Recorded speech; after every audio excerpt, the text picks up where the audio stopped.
Shemai, hello everybody. I'd like to start by explaining my background. I have worked in various types of leadership role for the last 30 years.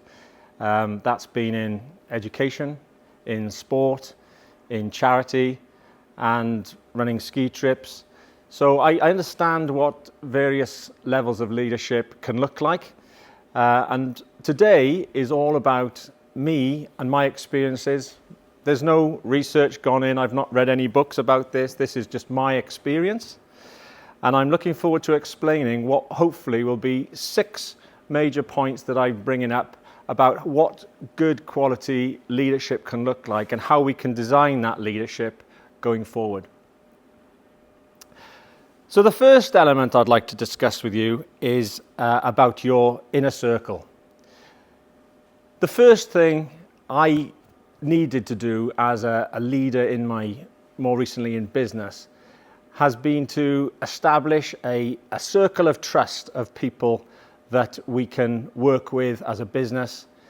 And in a small business like mine, I haven't got the ability to employ everybody. So you have to trust in the people who are around you. And for me, I needed an accountant that had my business in their interest. I needed a HR person. I needed a very good PA who was going to look after me and my business and keep everything on track. You need these experts in their field, people you can't necessarily afford to employ, but you need a great circle of people around you to ensure that you can get everything done in your business or your charity or wherever you're working. You need to have leadership, but it has to be with the help of others. You have to have this circle of trust to support you. You cannot possibly do everything alone. As an entrepreneur, a young person going into business, you are wearing loads and loads of different caps, and it's a difficult journey. So make sure you get that circle of people around you who are there to support you, nurture you, advise you, and make sure that they're backing you up as you build your future. The second area that I want to talk about is networking. Now, networking is a bit of a dirty word sometimes when you're rushing around giving everybody a little speech about 30 seconds about what you do and how you can improve their life. But that's not what I mean. I'm talking about building your network of colleagues who are there to support you. You have to find these people who are aligned with your way of thinking, who share your thoughts, share your motivations about how to improve yourself and go forward. You need to find people who are there, who are challenging you in a good way. So networking is about much more than handshakes and collecting business cards. Now, you can do that in many ways. I belong to several business clubs and I've grown my business, absolutely, through the network of meeting other business people at business events. But the area I want to concentrate on is when you can network with people who are outside of that business environment and perhaps going into the social environments. I have different networks. I sing in a choir, which is a good one. There's 50 guys singing in a choir together. So there's a networks coming from everywhere.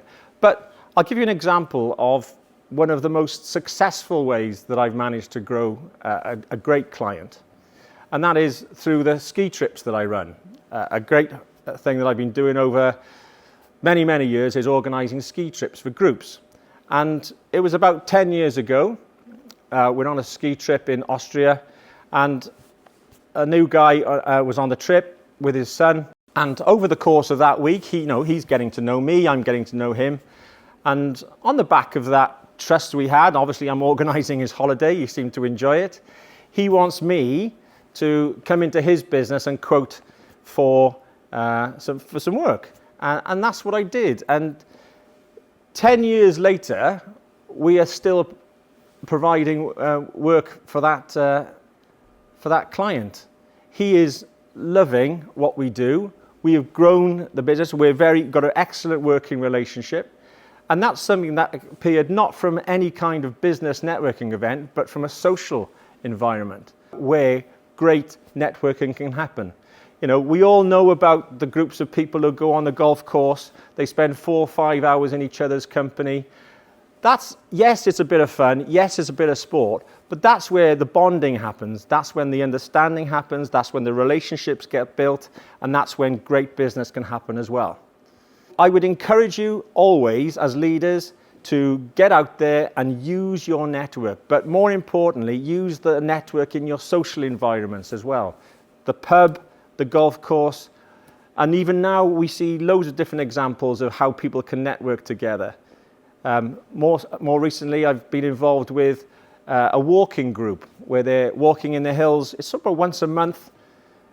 People who go cycling together. These are various examples of how people can network outside of the traditional business club. The next one is the ability and the understanding of how to pivot.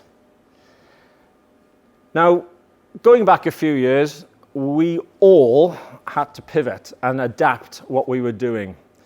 When COVID-19 hit us in March 2020, it was a huge shock to everybody. I know this because I was running a business that I'd built for 10 years at that point, and that March was a very devastating time.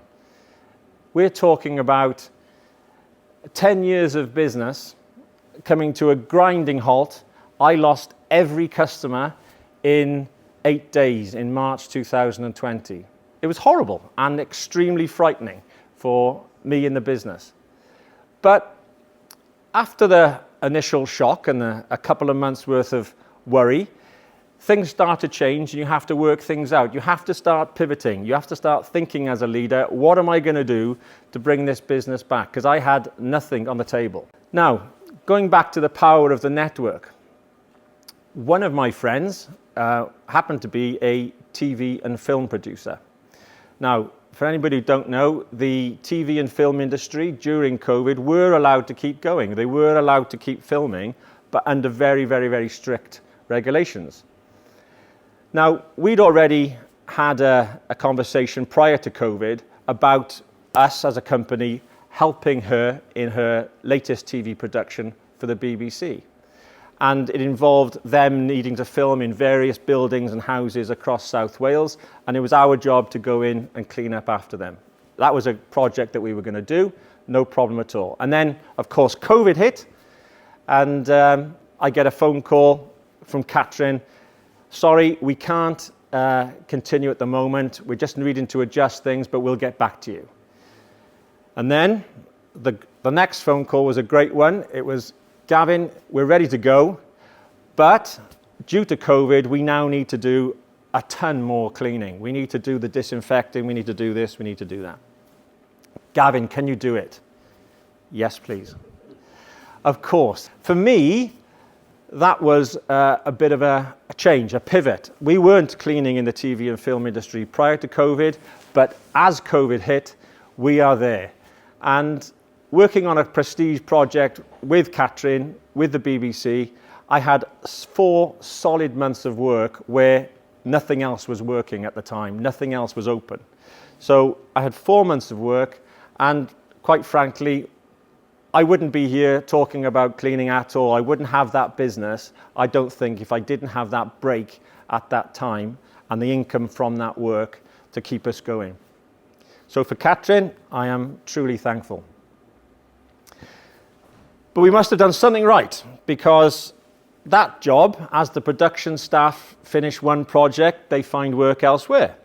And the word spread, our name gets bantered around, and we get another job, and another job, and another job. And we have loads of different cleaning jobs working in the TV and film industry for the next few years. We've worked with Channel 4, we've worked with ITV, we did a film with Amazon and another film with Disney.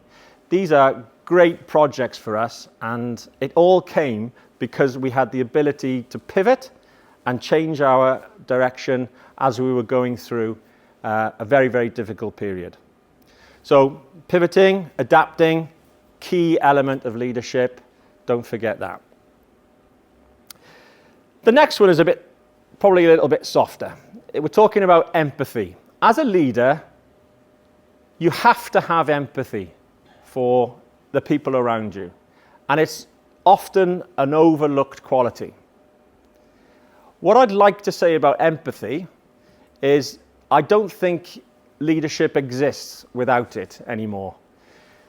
So many people have problems that they are more willing to air than ever before. More people are carrying massive amount of baggage than ever before, and they're bringing that baggage into their workspaces. So if we don't have empathy as leaders, I think we're doing a disservice to the people around us. We need to understand what's going on.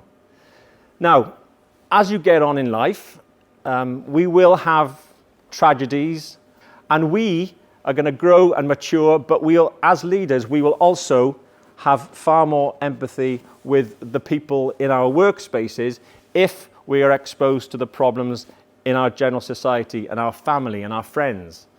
So it's one of those things where as you get older, you also become wiser. Now, I'll tell you a story about one lady who was working for me. She was a brilliant worker. She was renting a house perfectly normally. 17 years she'd been in this one space, and the landlord decided to sell it. She effectively had nowhere to go, and she had to get out in a very short space of time. And all of a sudden, this lady who was absolutely normal in the way she was coming to work and doing a great job and surviving, and the money was fine, all of a sudden she was homeless. So that was a very, very difficult period for us. But without that empathy, without understanding about problems, it really is a difficult time for people. And as leaders, we've got to have help for our staff. The next thing I want to talk about is